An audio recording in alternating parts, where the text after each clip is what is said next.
Buenas noches, soy Enrique Gómez y le agradezco que nos siga acompañando en este ejercicio de datos e investigación para conocer a México en contexto. En esta ocasión analizaremos el reciente acuerdo que aprobó el Instituto Nacional Electoral para prohibir que los poderes públicos difundan la elección judicial. Así también les impide que incentiven la participación ciudadana. Esto porque el Instituto Nacional Electoral argumenta que la difusión y promoción de esta elección solo corresponde a las autoridades electorales. Sin embargo, tanto el Poder Ejecutivo Federal como el Legislativo disienten de tal decisión. Incluso ya se han presentado impugnaciones al respecto. En favor del acuerdo del INE se indica que se debe garantizar la imparcialidad y en el caso de los poderes públicos se refiere la importancia de coadyuvar en el conocimiento de este proceso electoral. Dos posiciones en el contexto de una elección que se realiza por primera vez. Y para avanzar en este análisis, hoy me acompaña el doctor en Ciencias Políticas por la Universidad de Salamanca, Igor Vivero Ávila, y también el profesor e investigador de la Facultad de Ciencias Políticas y Sociales de la Universidad Autónoma del Estado de México. También vía remota nos acompaña Daniel Tácher Contreras, especialista en justicia electoral y profesor e investigador de la Universidad Autónoma de la Ciudad de México. Buenas noches a ambos. Y antes de iniciar la conversación, vamos a ver este banco de datos que hemos preparado sobre el tema. Adelante. En el marco de la elección judicial, existe una diferencia sobre quienes pueden promover este proceso electoral. El Instituto Nacional Electoral, INE, indica que es la única autoridad facultada para hacer la promoción de la elección e incentivar la participación ciudadana. Este argumento está sustentado en la propia legislación electoral.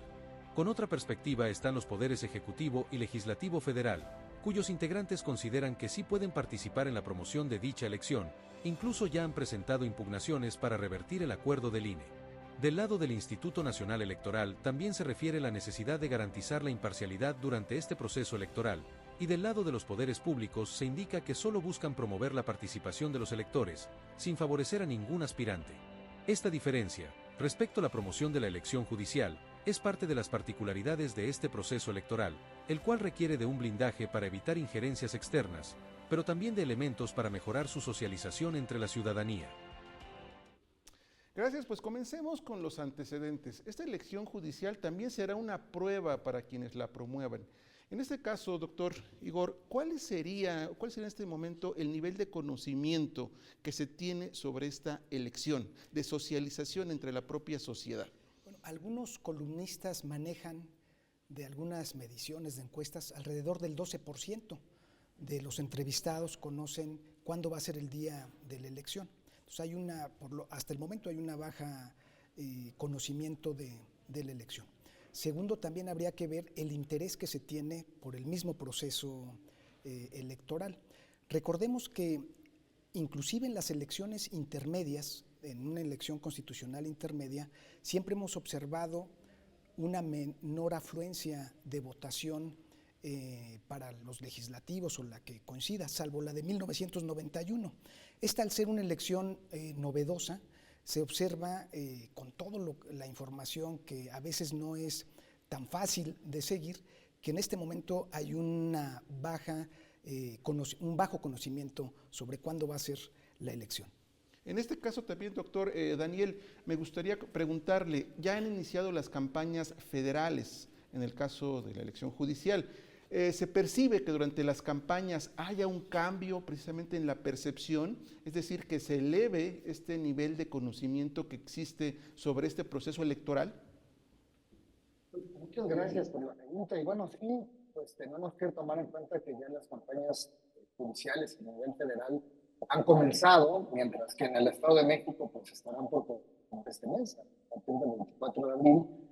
Y bueno, pues aquí lo que vamos a ver es que una vez que entremos formalmente en esta etapa de campaña, en donde se van a renovar 28 magistraturas, 55 juzgados y magistraturas del y se van a elegir por primera vez magistraturas del Tribunal de Disciplina Judicial, es muy seguro que ese proceso de socialización vaya ampliándose para conocer lo que se va a elegir. Sin embargo, bueno, pues seguirá siendo una etapa limitada, en tanto que las reglas a nivel federal seguramente será replicado también en algunas entidades, pues van a ir restringiendo quién puede promover el voto o cómo se puede difundir esta información. Además de que se exige que los espacios de difusión cumplan con requisitos técnicos que incluso podrían llegar a ser complicados, digamos, en términos de organizar eventos, foros, reuniones, en donde las y los candidatos puedan presentarse ante el público. Esto significa que aunque existan esfuerzos institucionales o incluso esfuerzos ciudadanos que puedan ser sostenidos para explicar el proceso y los perfiles de las candidaturas, el nivel de conocimiento y de participación ciudadana puede mantenerse bajo, incluso ya durante el periodo de campañas. Y en este caso también es importante referir que las vías de los candidatos para hacer campaña, para promocionarse, pues son restringidas, ¿no, doctor? Sí, Igor. Es una elección política donde hay competencia, pero hay muchas restricciones respecto a las elecciones donde participan los partidos políticos. Estas restricciones, primero, no hay financiamiento público, no hay financiamiento privado, solo pueden hacer sus promociones en redes sociales o en espacios físicos a través de papel en esa parte. Entonces es muy restringido para también el catálogo de puestos que hay. Hay alrededor de 881 puestos que se van a competir, que se están compitiendo a nivel federal. Son más de 3.420 candidaturas y no es lo mismo la candidatura a la Suprema Corte de Justicia que quizás a un juzgado distrital. Entonces, en ese sentido, cambia el proceso electoral. Ahora, ¿qué pueden hacer los candidatos? Principalmente son redes sociales.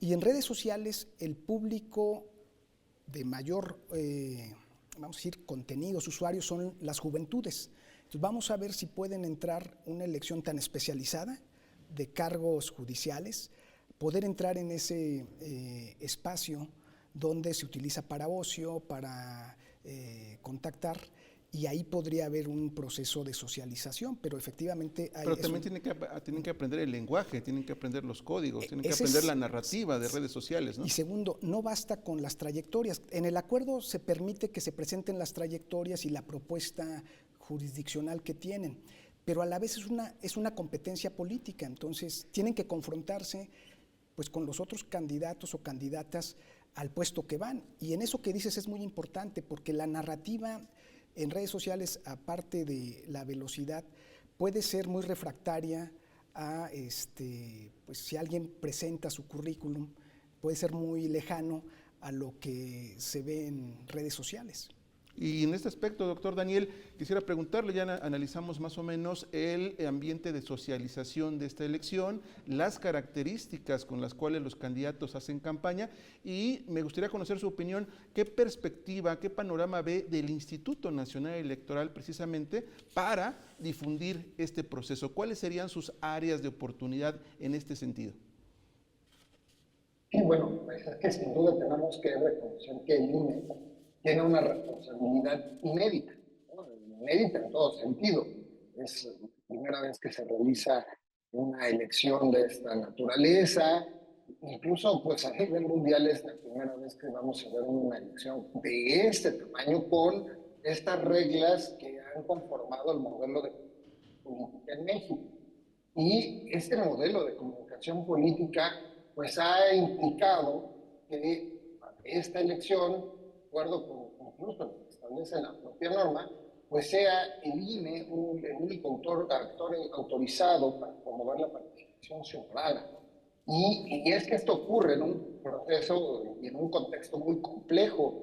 Habría que recordar que en 2024 el proceso electoral pues, estuvo marcada por una intervención reiterada del Poder Ejecutivo, ¿no? Y también hubo campañas anticipadas, ataques a autoridades electorales, desinformación, es decir, un contexto que pues, fue dejando huella precisamente en la memoria institucional. Y bueno, para este proceso el reto pues se vuelve doble, porque no solo es garantizar que se organice bien la elección, sino además comunicarla de forma clara, accesible y neutral. Y el INE, o más bien el reto principal es que debe lograr explicar qué se vota, por qué se vota, y corre el riesgo de tener un escenario con baja comprensión del proceso, con poca participación, y bueno, pues finalmente la oportunidad es que el instituto pueda realizar campañas más pedagógicas, como ya señalaban también el uso de herramientas digitales mucho más efectivas, con una narrativa pues que es claramente distinta para radio, televisión, para redes sociales, e incluso para cada red social hay una narrativa distinta, hay públicos distintos. Y esto implica también para el instituto un área de oportunidad, digamos, de acercarse a esos públicos diversos, colaborando pues con diversos medios de comunicación, sobre todo públicos, por supuesto, universidades que tienen un alcance muy importante en términos de estos públicos a los que puede llegar, para lograr que la información de este proceso se pueda socializar de manera importante, porque bueno, al final del día, la legitimidad del proceso pues depende en buena medida de la capacidad de explicar y no solamente de organizar la elección. De acuerdo. Bien, pues nos quedamos con esto para el primer bloque, el reto de la promoción, difusión de una elección como esta. Vamos a un corte y regresamos. Estamos en México en Contexto.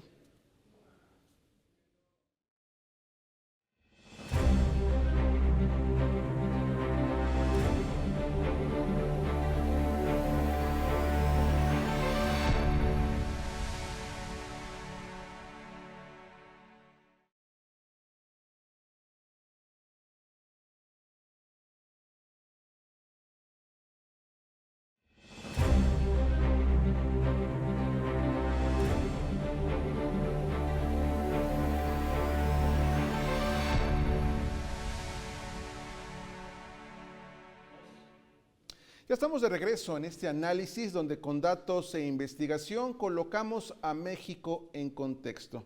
En esta ocasión nos acompañan los especialistas Igor Vivero y Daniel Thatcher. Estamos hablando sobre el reciente blindaje del INE respecto a la promoción y difusión de la elección judicial.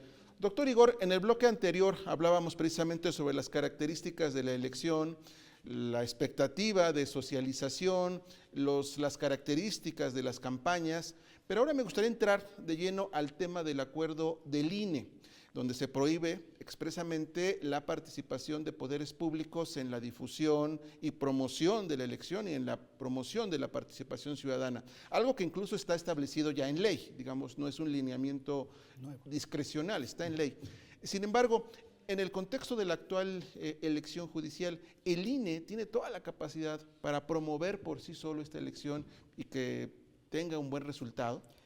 Pues tiene una herramienta, ¿no? Y un mandato, como bien lo mencionas, por ley, y una responsabilidad de promocionar. Y podríamos tenerlo como en dos niveles.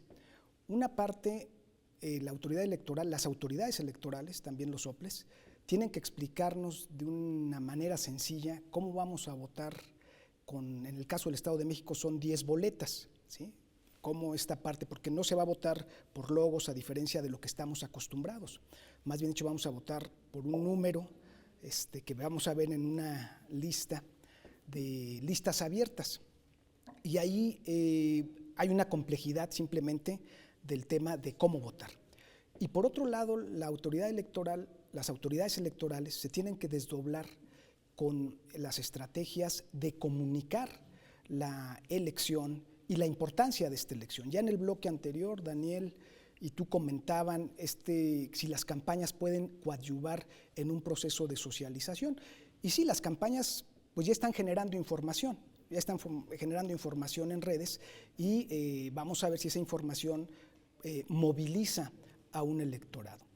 Y por otro lado, hay una controversia que ya marcaron los poderes de querer expresar o apoyar, lo pongo entre comillas, la difusión del proceso electoral. Pero es responsabilidad del INE y los soples garantizar la equidad de la contienda. Ahora, como ha sido un proceso electoral novedoso, como bien lo mencionaba Daniel, pero también accidentado.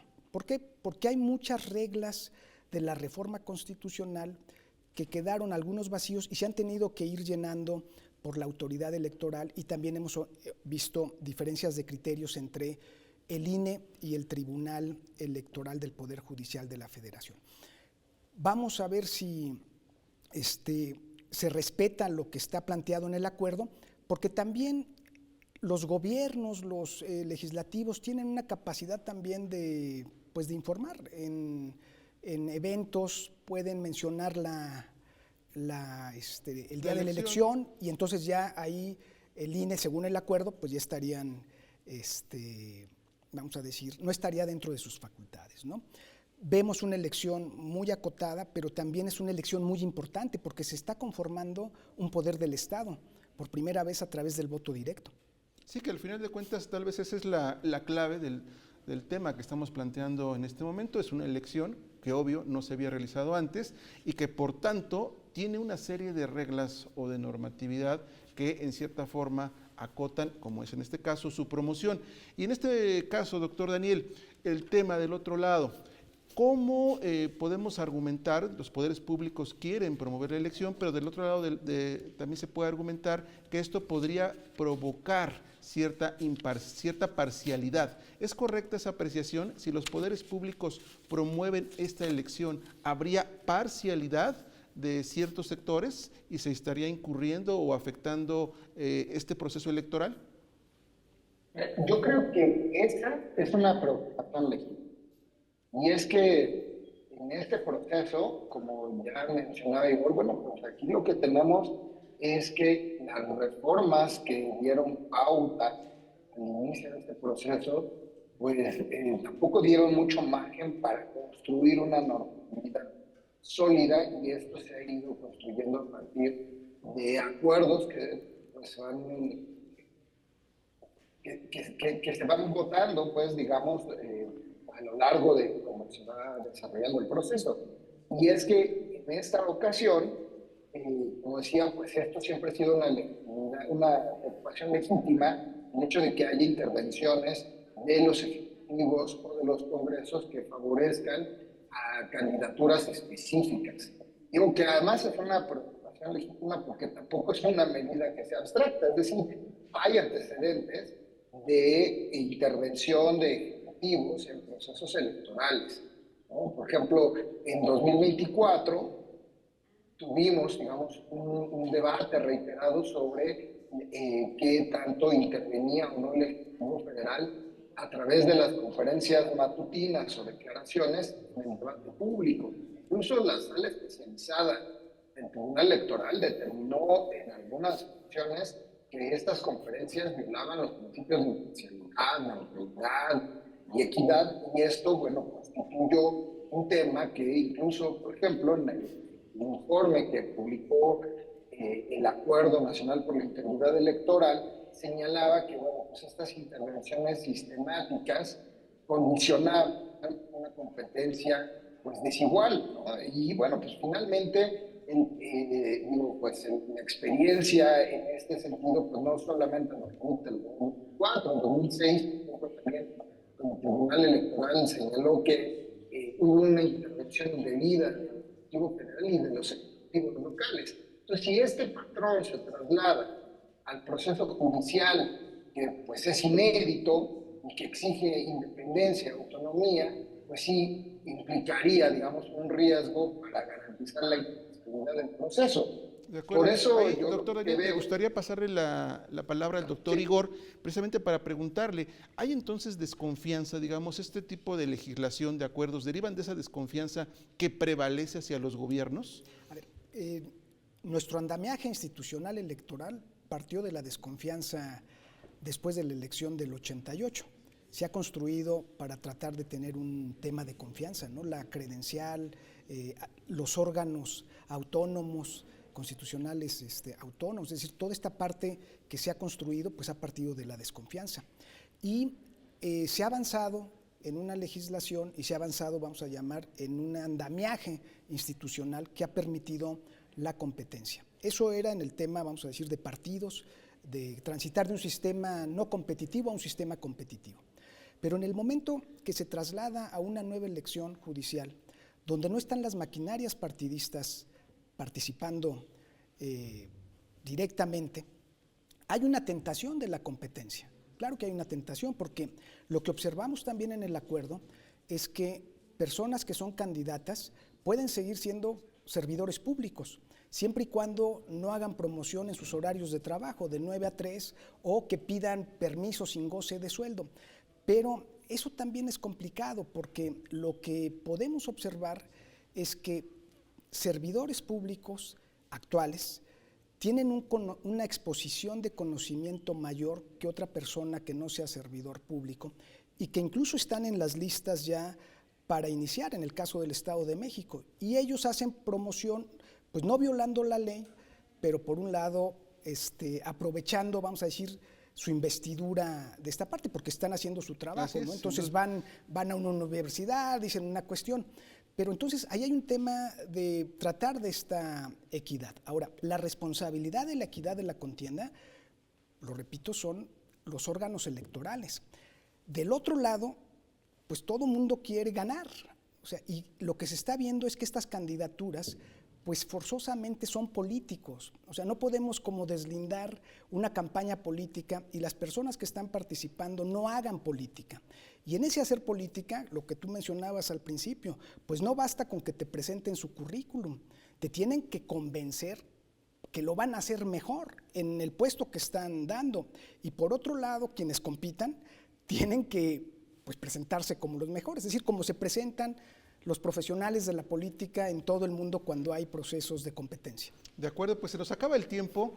Les rogaría tanto al doctor Daniel como al doctor Igor que pudiéramos concluir con una rápida conclusión sobre lo que hemos abordado, este nuevo proceso que se realiza sin las maquinarias, como dice el doctor Igor Vivero, sin las maquinarias de los partidos políticos, pero con reglas acotadas. Doctor Igor, en 30 segundos, un poco alrededor de 30, ¿cuál sería la conclusión? Primero agradecer la invitación, Enrique, saludos al auditorio de Mexiquense TV. La conclusión es que estamos viviendo un proceso inédito, donde hay competencia y no tenemos las mismas reglas que utilizamos en la competencia cuando hay elecciones de partidos políticos o de candidaturas independientes. Y creo que ahí está el gran reto, tanto para la autoridad electoral, para los propios gobiernos, para los profesionales de la política, pero no perdamos de vista que la ciudadanía en México ya es un votante complejo, no es un votante, nos ha demostrado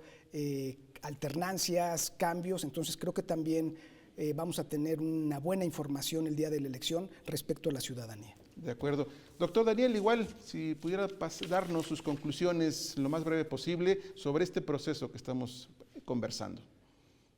Muchas gracias. Bueno, coincido también. Aquí tenemos un reto doble. Por un lado, evitar que actores gubernamentales intervengan, sesgos, afecten la imparcialidad y la equidad del proceso.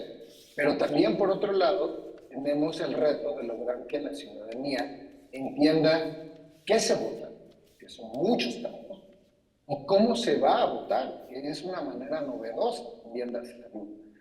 Esta relevancia del proceso nos pone creo que en la mesa plantearnos que lo que está en juego no solamente es la organización técnica del proceso, sino su comprensión, la comprensión de las cosas del Poder Judicial y por lo tanto la legitimidad del resultado.